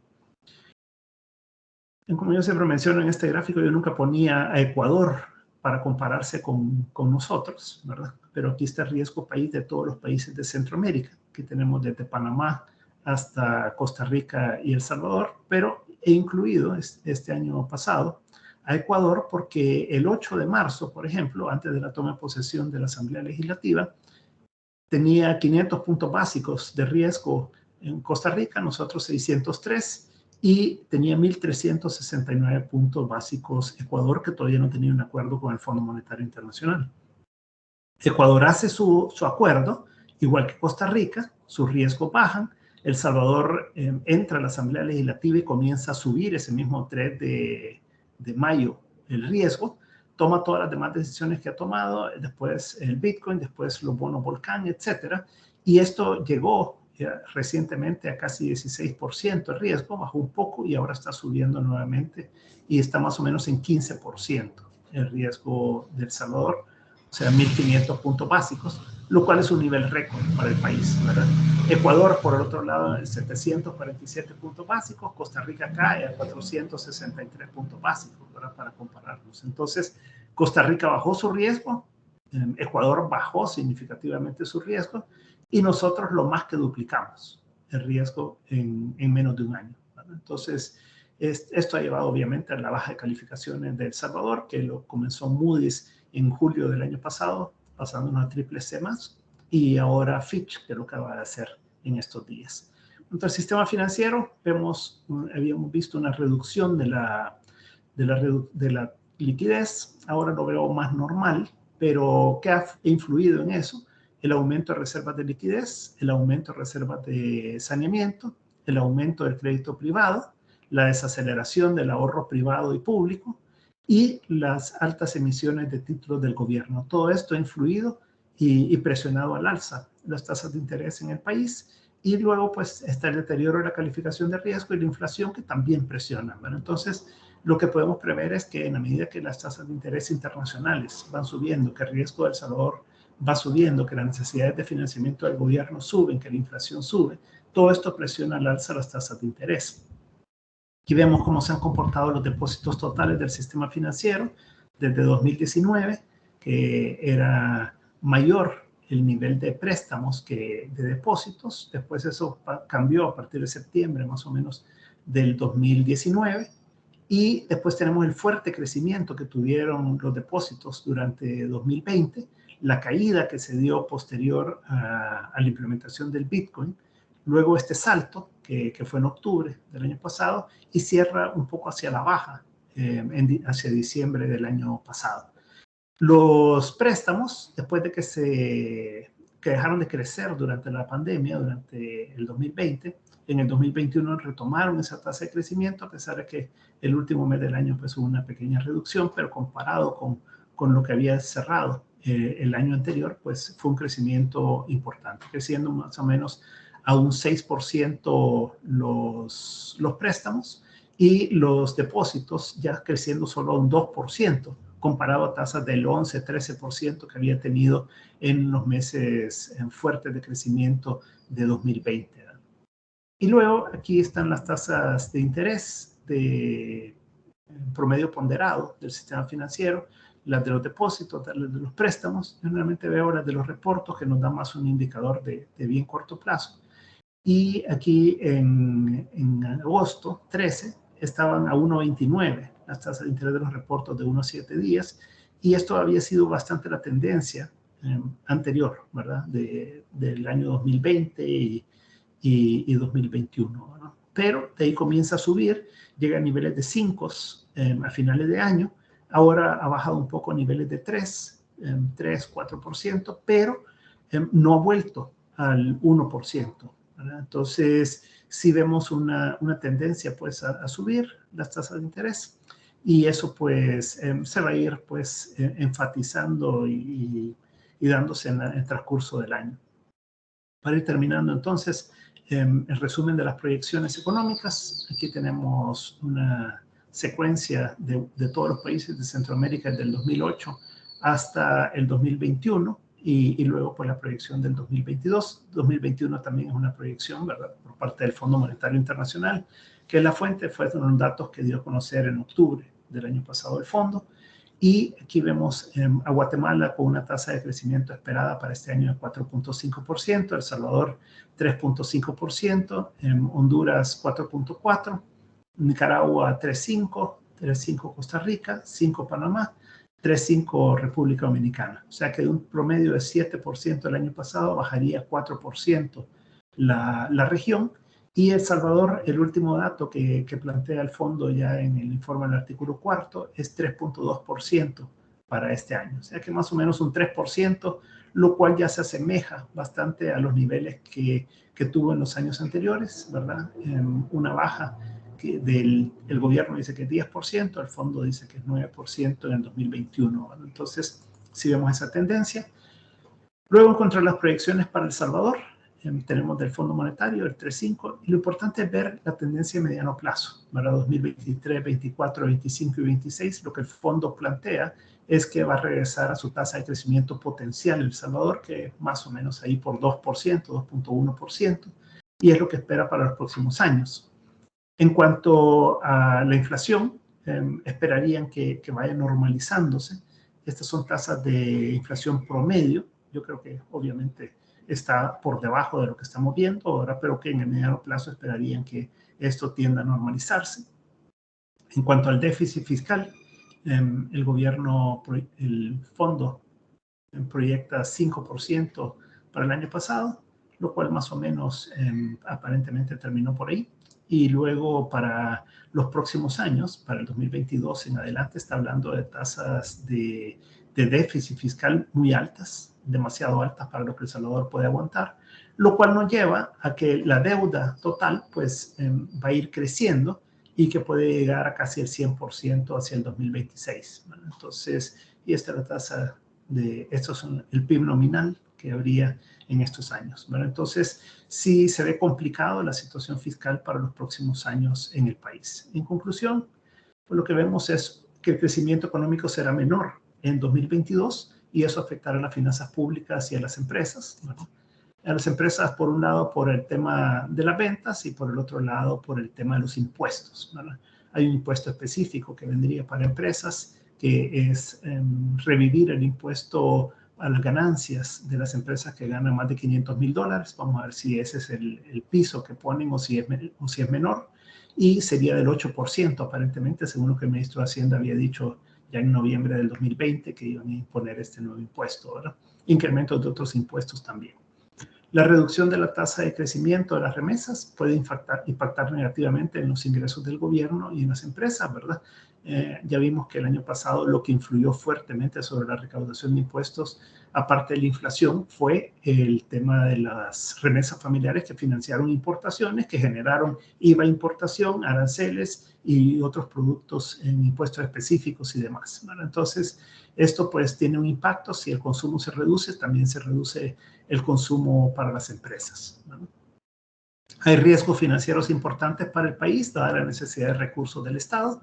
Esto reducirá la liquidez y elevará las tasas de interés. El margen financiero puede reducirse al no poder trasladar todo el incremento de costos a precios, ¿verdad? O sea, el tema aquí es que en la medida que la inflación sube mucho, entonces, y los costos, pues obviamente suben, las empresas ya no logran traducir todo a incrementos de precios, no pueden seguir el ritmo, y entonces las utilidades tienden a reducirse de las empresas para ir absorbiendo parte de esos incrementos de costos. El riesgo país ha subido fuertemente, la calificación de riesgo ha caído y seguirá cayendo por las decisiones del gobierno, ahora que imposibilitan un acuerdo con el Fondo Monetario. La intensificación del conflicto con Estados Unidos trae riesgos como el de perder los beneficios del CAFTA, ¿verdad? Esto puede afectar a varios sectores de la economía, empresas y el empleo. Además, puede haber sanciones que afecten las remesas familiares a los inmigrantes salvadoreños en Estados Unidos. Y tiene esto que ver con la posible salida de Walmart de El Salvador, Honduras, Nicaragua, pues son elementos que hay que considerar, ¿verdad? Que hay empresas que están considerando salirse, otros que tenían inversiones planeadas. Yo conozco al menos una de una multinacional aquí en El Salvador que lo ha estado analizando y reanalizando para ver si la realizan o no. La implementación del Bitcoin sigue siendo una incógnita, ¿verdad? Estarán esperando lograr un acuerdo con el Fondo Monetario para acelerar su implementación y con ello crecerá la amenaza de desdolarización de la economía, ¿verdad? Es un tema ahí abierto por el momento, ¿verdad? La reforma de pensiones parece que sigue avanzando y que pronto la presentarán en la Asamblea Legislativa. Todas las opciones siguen abiertas ahí. Y los problemas de desabastecimiento de productos por cuellos de botella en la cadena de abastecimientos, el encarecimiento de los costos y su consiguiente necesidad de trasladarlo a precios, tendrá implicaciones negativas tanto en la demanda como en la rentabilidad de las empresas en el 2022. Al final, el reto es convertir los riesgos en oportunidades, ¿verdad? O sea, siempre hay oportunidades dentro de todo este marco que hemos planteado. Hay retos, obviamente, que se convierten en riesgos, pero también siempre hay oportunidades, ¿verdad? Y eso es lo que cada quien tiene que buscar en sus negocios, cómo le da vuelta a esto y cómo aprovecha las ventajas que pueden surgir de los cambios que se dan en las economías y en particular en El Salvador. Así que me quedo hasta aquí, gracias, y con gusto las preguntas que quieran. Muchísimas gracias, licenciado. Y bueno, en estos momentos daremos apertura al espacio de preguntas. Tenemos una de parte de Carla Patricia Ramos y nos dice: buen día. Los posibles nuevos impuestos o alza de algunos se daría si se cierra este acuerdo con el FMI, o esto será independiente de acuerdo con el fondo. ¿Qué se puede esperar? ¿Qué puede esperar el sector productivo sobre esto? No sé si tal vez ambos nos podrían dar algún comentario sobre esto. Sí, claro, si quiere comienzo yo. Sí va a haber incremento de impuestos independientemente de lo que pase con el fondo, ¿verdad? Al final es una necesidad del gobierno de generar más recursos. Hasta el momento no se ha visto una necesidad de incrementar impuestos por el incremento tan fuerte que tuvo la recaudación, en la medida que la tasa de crecimiento se reduce a menos de un tercio de la tasa de crecimiento del año pasado y las remesas familiares se reducen y todo, pues la tasa de crecimiento de la recaudación va a ser inferior. El gasto del gobierno sigue siendo muy fuerte y el déficit también. Entonces, probablemente tendría que establecer estos nuevos impuestos y subir los impuestos que ha planteado el gobierno privadamente, ¿verdad? Esto no ha sido público, obviamente. Y esto sería una fuente de ingresos que necesitaría para cubrir sus necesidades de este año. Entonces, yo diría que es independiente de si hay un acuerdo con el Fondo Monetario o no, porque al final la necesidad está ahí de generar ingresos para cubrir ese déficit.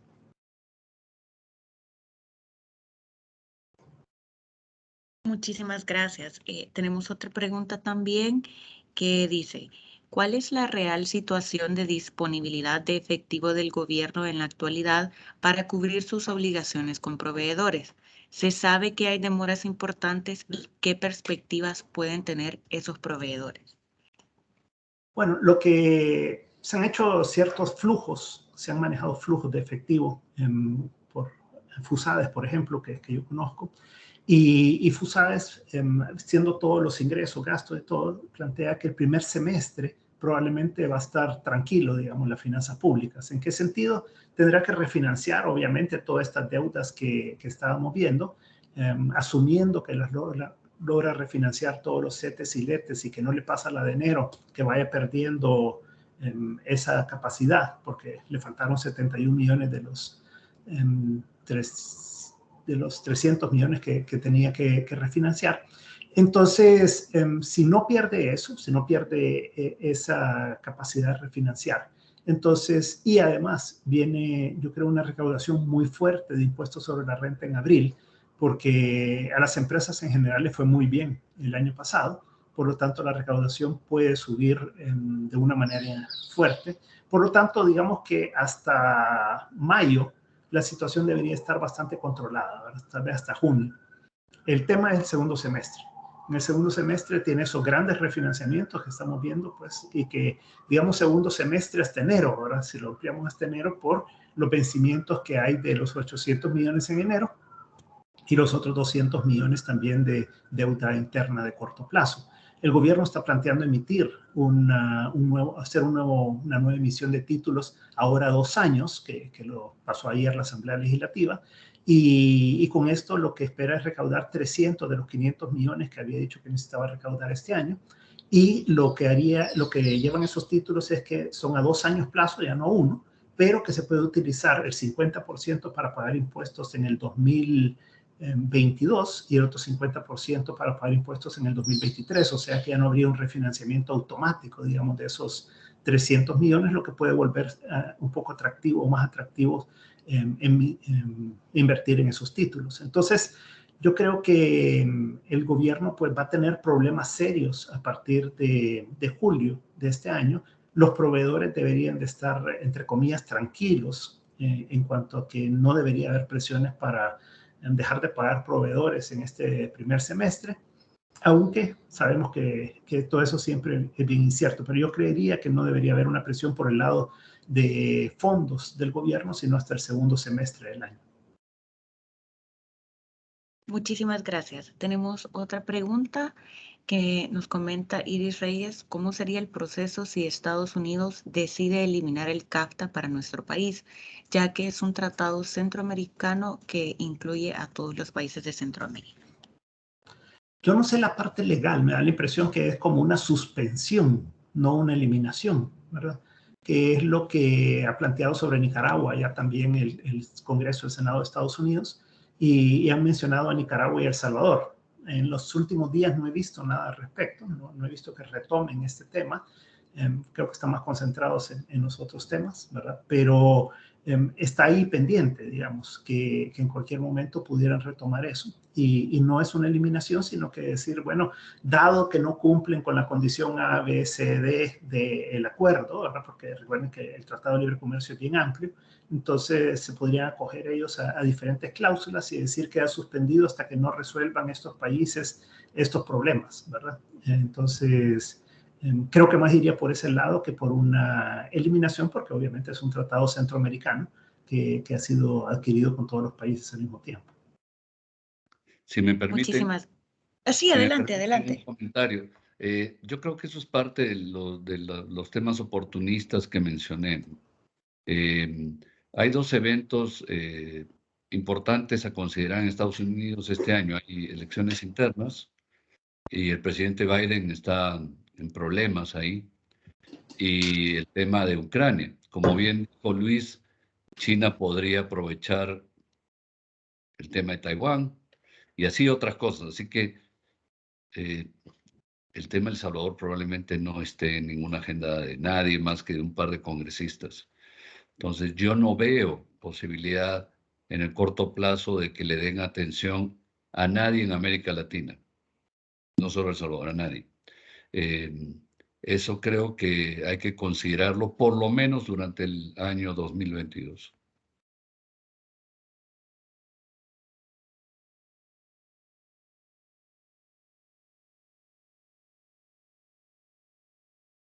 Muchísimas gracias a ambos. Vamos a darle lectura a la siguiente pregunta de parte de Alexander Muñoz, que nos dice, en los posibles impuestos que se colocarán por parte del Ejecutivo, se ha hablado colocar impuestos en las zonas francas. ¿Cómo esto afectará la inversión económica directa?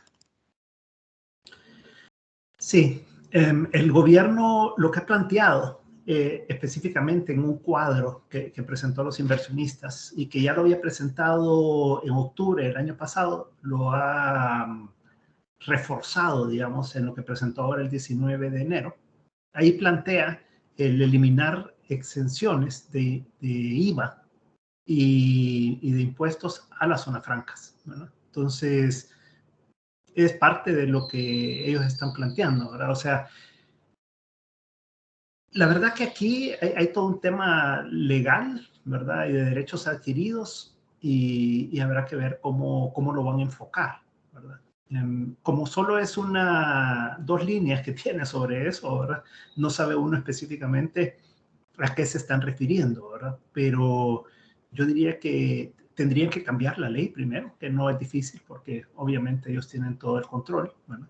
Pero no sé si va a haber un tema ahí de derechos adquiridos que se pueda pelear, aunque también sabemos que la Corte Suprema la controla en ello. Entonces, es como complicado en este momento el pensar que el sistema judicial va a resolver algo a favor de empresas o ciudadanos que no esté en consonancia con lo que el Ejecutivo quiera, ¿verdad? Entonces, digamos que hay un problema de un limbo ahí jurídico que pasa por todo el poder que tiene el presidente Bukele en este momento. Así que lo que ellos quieran hacer, lo van a hacer. Y así como han pasado por encima de tantas cosas en este último año más o menos, ¿no? Casi. Entonces, podemos esperar cualquier cosa en ese sentido. Ojalá que no vayan a ir en contra realmente de toda esa inversión porque tiene un impacto muy serio en la generación de empleos. Sabemos pues que son alrededor de 75,000 empleos o algo así, lo que está solo en el sector textil en El Salvador, más todos los empleos indirectos que esto genera. 3-1 pudiera ser, ¿verdad? O sea que estamos hablando de cerca de 300,000 empleos que podrían estar siendo afectados. Entonces, vamos a ver hasta dónde llega este impulso de quitar exenciones y de poner impuestos por parte del gobierno, y eso va a estar guiado, creo yo, por la necesidad de fondos que vaya teniendo en el transcurso del año. Muchísimas gracias. Vamos a leer la pregunta de Peter Roland y nos dice, Oscar Hasawi dijo que el 2022 será mejor que el 2021 y Luis mencionó que las remesas familiares podrían subir 5% en 2022. Considero que el 2021 no fue nada mal y fue un año de recuperación razonable versus el 2020. Gracias a la enorme liquidez inyectada en la economía en países como Estados Unidos, así beneficiando las remesas familiares hacia Centroamérica. ¿Creen ustedes, Óscar o Luis, que en el 2022 puede continuar esa liquidez en Estados Unidos o podría haber una reversión en liquidez por la eliminación de las compras de activos de parte de la FED y afectaría eso negativamente a las remesas a esta región? Yo creo que hay que distinguir entre lo que Luis habló de El Salvador con mi exposición que se refiere a nivel global, ¿no?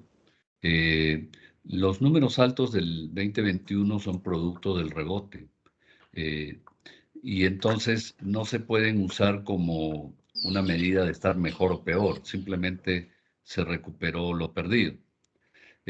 Cuando digo que el 2022 va a ser mejor, porque va a ser un año donde se va a comenzar a recuperar la normalidad en diferentes áreas. Sí hay varios retos. Definitivamente, como bien dijo Luis, y yo lo mencioné cuando hablaba de que ya había demasiado combustible para el incendio de la inflación, no solo basta con manejar los flujos, sino hay que manejar el stock de liquidez que recordemos ha crecido varias veces a nivel global.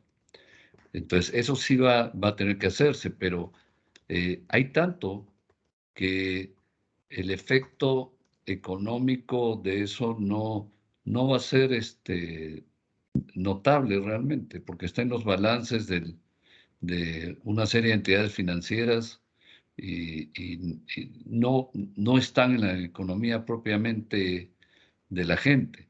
Lo que va a afectar más es que se retiren subsidios a las personas, pero fíjense bien que eso no afecta a las remesas. La gente que envía remesas no ha recibido subsidios del gobierno de ningún país.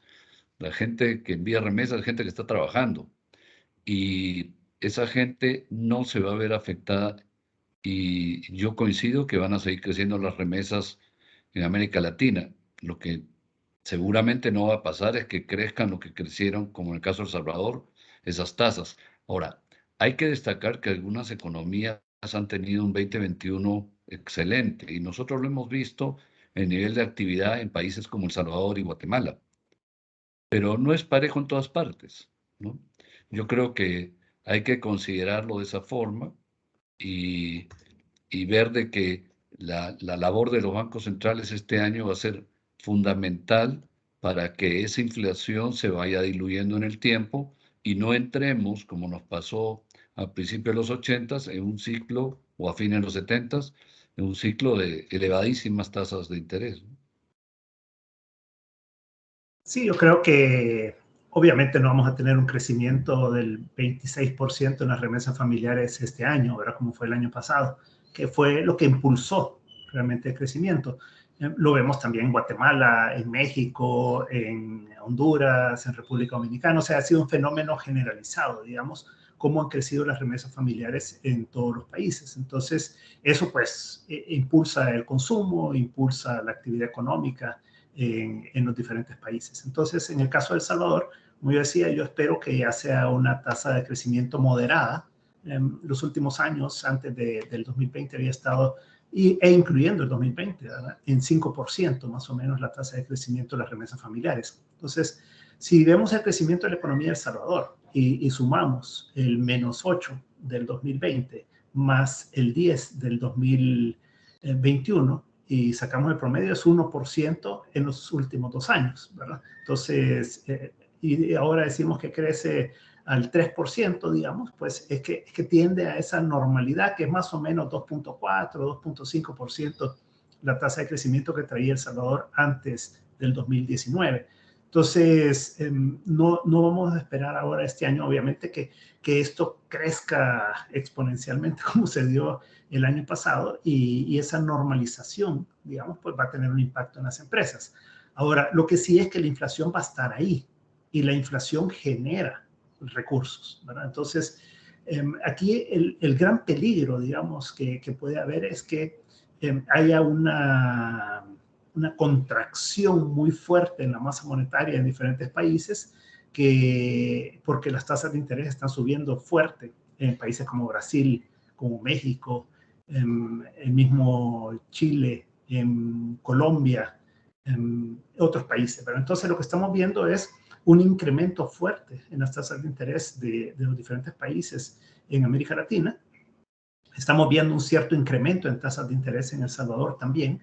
Y esto, si en Estados Unidos se llega a dar un incremento muy acelerado en tasas de interés, porque va por detrás de la curva ya, la Fed, ¿verdad? Y lo hace rápido, y contrae el balance, contrae la masa monetaria, aunado a los problemas que ya se expresaban de desabastecimientos.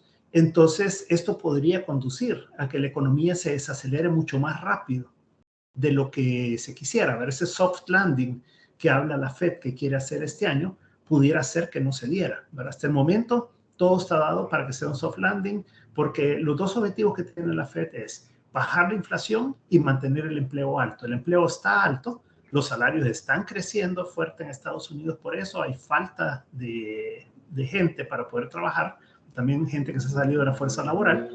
Entonces, digamos que las remesas familiares pudieran estar garantizadas, digamos, en cuanto que van a seguir fluyendo, porque hay bastante trabajo en Estados Unidos. Pero si la economía llega a contraerse y llega a una recesión, que pudiera ser un escenario, yo no lo veo en el corto plazo tampoco. Ayer lo veía ciertos analistas que decían finales del 2022 o hasta el 2023, ¿verdad? Pero lo que sí es una desaceleración.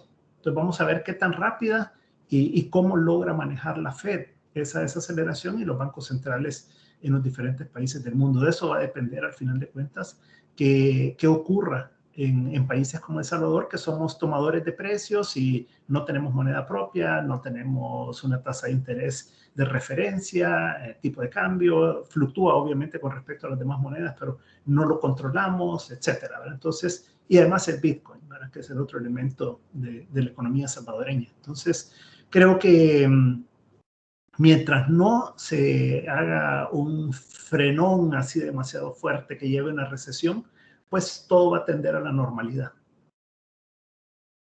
Muchísimas gracias. Vamos con la pregunta de Fátima Durán, que dice, ¿cómo evalúan el desempeño futuro en el sistema financiero por la deuda pública y la baja calificación de Moody's? Bueno, si quiero yo primero. El tema del sistema financiero es importante porque si a alguien le afecta la baja en calificaciones de riesgo, es al sistema financiero. Ahora, en general, pues a la población ni le va ni le viene realmente si un país tiene una calificación o no, ¿verdad? Pero en el caso del sistema financiero, sí. Hay préstamos que están asociados al diferencial entre el riesgo país y el riesgo del banco en particular. Y hay cláusulas de prepagos, por ejemplo, si hay más de 3 noches de diferencia, ¿verdad? Entonces, hay ciertas cosas que sí afectan. Obviamente, el precio también cambia. La banca salvadoreña tiene un endeudamiento con bancos corresponsales de más o menos 1.600 millones de dólares. Y eso se va repreciando todos los meses, no todo, pero parcialmente, ¿verdad? Más o menos 6 meses se reprecia toda la cartera, y en la medida que el riesgo país sube, entonces también la tasa de interés le sube a los bancos. Eso es una proporción relativamente pequeña, andará más o menos como un 10% del total de los depósitos. Por lo tanto, tiene una cierta influencia, digamos, sobre las tasas de interés en el país. Entonces, sí es un tema a considerar. Después el tema del financiamiento interno del gobierno.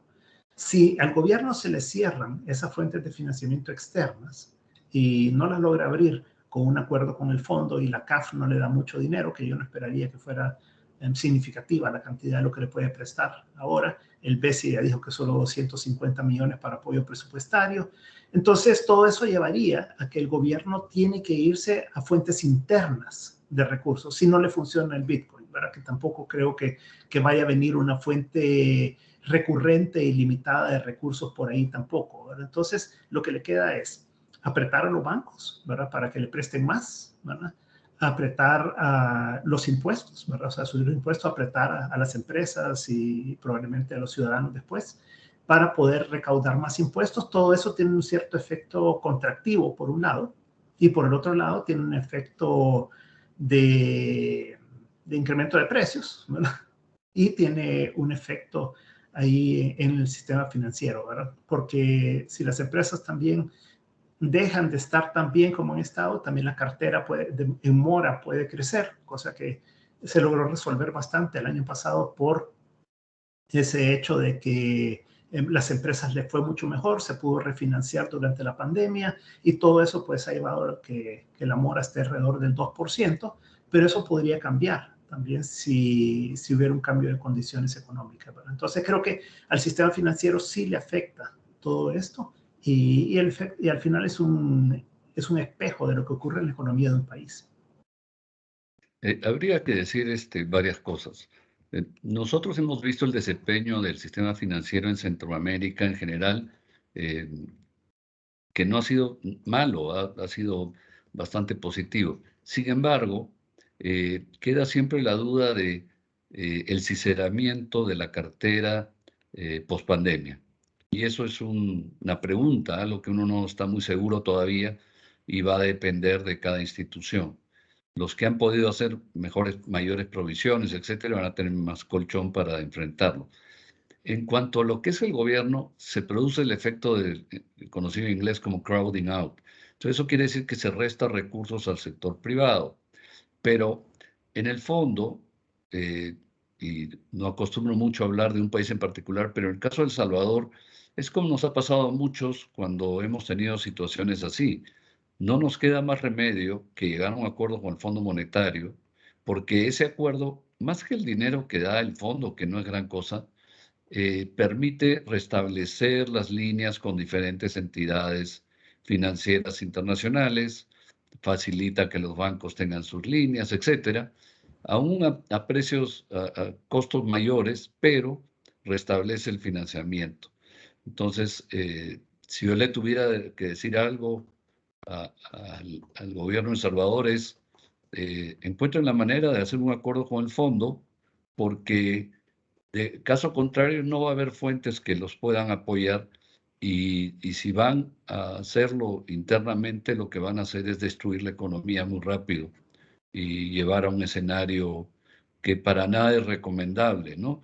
Por ahí he visto que alguien mencionaba corralitos y cosas así. Bueno, ustedes han visto si el corralito Argentina lo llevó a algún resultado. No resuelve nada. Así que lo único que hace es expropiar la propiedad de las personas, ¿no? Muchísimas gracias y bueno, daremos lectura a la última pregunta por respeto al tiempo de todos y es de parte de Jaime Solís y está relacionado con el comentario que el licenciado Hassaoui realizó y es, ¿ven la posibilidad de tener un escenario similar al corralito argentino en el país? Yo he sido un creyente desde hace un buen rato, desde que comenzaron con todo esto del Bitcoin, del archivo wallet y todo esto, que el objetivo final no era el Bitcoin, ¿verdad? Sino que es un Bitcoin nacional, le he llamado yo. O sea, eso quiere decir que el objetivo del gobierno, al final de cuentas, es encontrar una fuente de financiamiento autónoma, digamos, ¿verdad? Que no tiene ahora con la dolarización. Entonces, el problema que tiene el gobierno en este momento es que el archivo wallet y el ecosistema que pensaba crear no le funcionó. Entonces, creo que esa opción de decir tengo bitcoins, pero en realidad es una moneda nacional, lo que se crea de manera virtual, se ve como comprometido, digamos, como complicado en este momento. Entonces, si el gobierno llega a toparse con que mantiene su posición de no negociar con el Fondo Monetario, no le funciona el Bitcoin como fuente de financiamiento con un bono volcán, el financiamiento interno se le cierra, porque al final de cuentas tiene un límite, ¿verdad? Hasta dónde se puede hacer. Y la recaudación de impuestos, pues, no les da lo que esperan, porque quieren seguir gastando de la manera que lo han venido haciendo. Entonces, la alternativa es una moneda nacional. Y la moneda nacional puede ser en papel o puede ser virtual, ¿verdad? Y ahí, pues, esa sería una opción que el gobierno podría escoger en un momento dado. Si escoge esa opción de desdolarización, ¿verdad? Pues entonces el corralito es necesario, ¿verdad? Porque es la forma de evitar que salgan los dólares, ¿verdad? Y que de esa manera pues se pueda contener la situación dentro del sistema financiero y no llegar a una quiebra del sistema financiero también, ¿verdad? Entonces, creo que lo sigo viendo como una opción de último recurso del gobierno. Coincido con Oja que lo lógico debería de ser que el gobierno negocie con el Fondo Monetario Internacional. Creo que hay suficiente apertura. El fondo ha sido muy laxo con todos los países con los que ha negociado acuerdos en los últimos años. Por lo tanto, si el tema del Bitcoin es lo que está generando el ruido y lo reduce en su scope, como decía el fondo, ¿verdad? De que sea simplemente algo voluntario, que quien quiera utilizarlo lo utilice y quien no, no. Entonces, y se elimine el archivo wallet o se regule de tal manera que no genere todos los peligros que tiene para la situación fiscal. Entonces, creo que ese es el camino. O sea, pero me parece que este gobierno no es tan lógico como uno quisiera que fuera, ¿verdad? Entonces, ojalá que no se llegue a ese último recurso, que sería el de una moneda nacional, ¿verdad? En Ecuador se intentó, estando dolarizados, tener un cierto tipo de moneda virtual a través del Banco Central. La verdad, no funcionó. No funcionó, punto. Porque la gente se resiste. Y claro, se hablaba de que había la posibilidad de desdolarizar la economía, pero con una nueva moneda, ¿no? la oposición de la gente era notable. Estoy hablando no solo de la gente adinerada, sino del más humilde. Acuérdense que los que más sufren la inflación, la devaluación y esas cosas son la gente más pobre. Así que ellos son los primeros en aferrarse al dólar. Tocar el sistema hoy en día en El Salvador con la situación que hay, lo único que llevaría es a una destrucción de la economía en poco tiempo. La pregunta sería, ¿qué pasaría con las remesas, por ejemplo? La economía depende, 27%, tomé nota, del PBI son remesas. Eso se reduciría. O sea, el gobierno salvadoreño tiene que tener un plan que sea serio y real, ¿no? Es duro, pues, está en una situación compleja desde hace varios años, no se ha enfrentado, el gasto fiscal sigue creciendo, el gasto de deuda sigue creciendo, y entonces, bueno, tarde o temprano no van a poder manejar la economía. Entonces, lo que tienen que hacer es negociar con el fondo un acuerdo que sea viable, tanto económica como socialmente y políticamente, y que la economía pueda retomar su camino sano. Todo lo demás es, vuelvo a dar el ejemplo de Argentina, o sea, en los últimos, no sé, 30 años o algo así, han visto una Argentina libre de problemas. No, para El Salvador no sería un gran negocio tomar medidas con la dolarización porque, como tú bien has dicho, Luis, el 50% es deuda local, ¿no? ¿Qué pasaría si toman acciones? Bueno, por ejemplo, destruiría el único que financia, bueno, a los únicos, que son básicamente el sistema financiero y las AFPs, serían los primeros en ser destruidos, se acabaría las entidades que financian al gobierno. El gobierno no puede hacer eso, sería suicidio. Gracias. Muchísimas gracias a ambos. Quiero agradecer a toda nuestra audiencia por su presencia y también les hacemos la más atenta invitación a participar en nuestros próximos eventos. Pueden revisar nuestras redes sociales y nuestro sitio web. De nuevo, muchísimas gracias a todos, al licenciado Luis Membreño y al licenciado Oscar Hazawi por tan interesante ponencia y que tengan un muy buen día todos. Muchísimas gracias. Gracias. Gracias, adiós.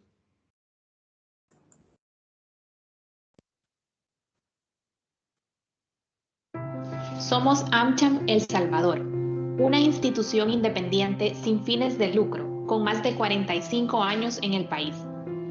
Durante este tiempo hemos buscado fortalecer y promover las relaciones comerciales entre El Salvador y nuestro socio comercial más grande, los Estados Unidos de América. Trabajamos con más de 325 grandes y medianas empresas, que generan aproximadamente 150,000 empleos directos de calidad, representando los principales sectores económicos y el 80% de la inversión extranjera en el país. Buscamos la mejora en el clima de negocios, promovemos el comercio e inversión y representamos los intereses de nuestros miembros ante diferentes instancias, la comunidad empresarial y el público en general.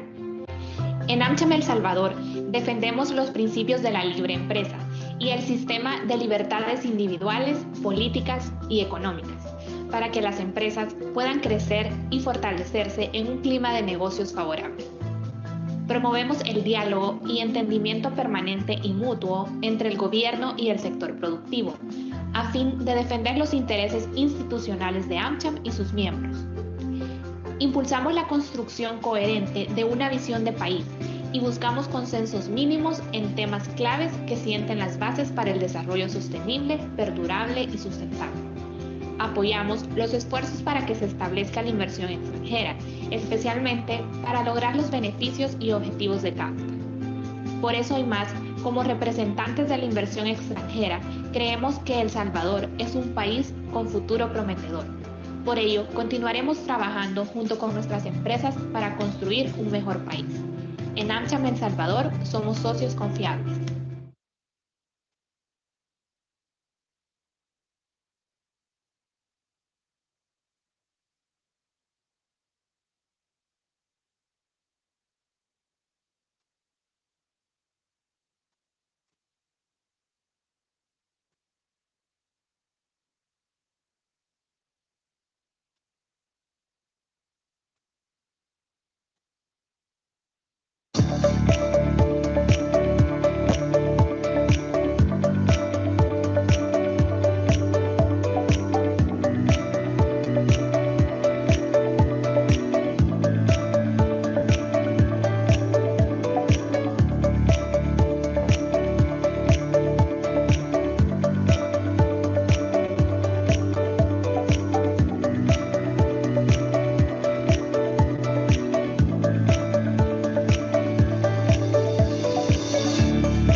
Las innovaciones digitales están acelerando todas las industrias y mercados a medida que las empresas invierten para diferenciarse.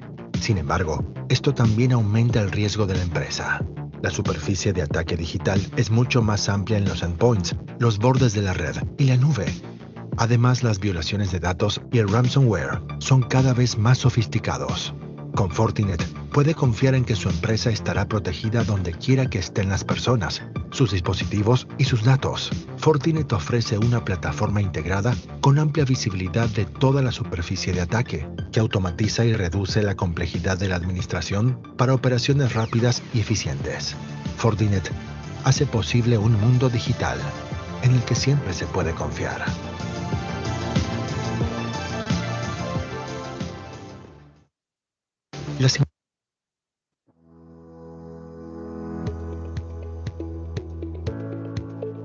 El parque de cilindros de gas licuado que circula en El Salvador es uno de los mejores de Latinoamérica. Por ley, cada empresa gasera es responsable que sus cilindros cumplan con los estándares de seguridad y que estos estén en buen estado antes de llegar a manos de los usuarios. Para Tropigas, la seguridad de los clientes es lo primero y por eso invertimos más de $2 millones al año en nuestra marca. Nos esforzamos por dar el mejor mantenimiento a nuestros cilindros y anualmente importamos más de 100,000 nuevos para sustituir a los deteriorados. Todo esto sin trasladar los costos a los usuarios. En nuestros talleres nos encargamos de dar mantenimiento a miles de ellos al mes. Antes de llenarlos y colocarlos en el mercado, cada uno es lavado, pintado y también es minuciosamente revisado para verificar que no tengan fugas. Y los más deteriorados son eliminados y sustituidos por nuevos. Aquí en Tropigas nos tomamos muy en serio su seguridad.